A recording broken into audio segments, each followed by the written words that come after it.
Oh ya guys, di sini kita akan pilih ikan sendiri guys. Jadi kita akan pilih sesuai selera kita sendiri.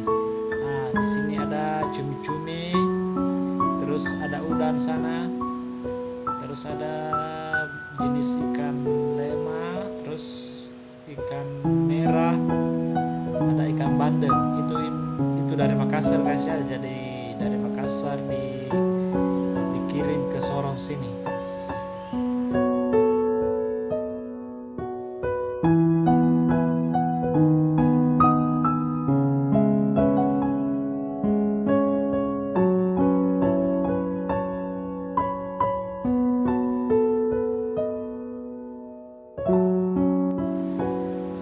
Karena ini pas malam minggu, jadi pengunjung cukup ramai. Apalagi pas jam makan malam, jadi ramai guys.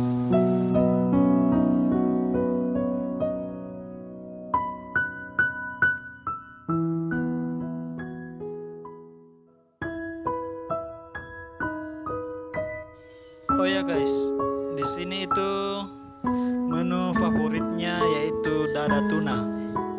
Jadi kalau Anda jalan-jalan ke Sorong harus nikmati ini satu makanan favorit ini, yaitu dada tuna.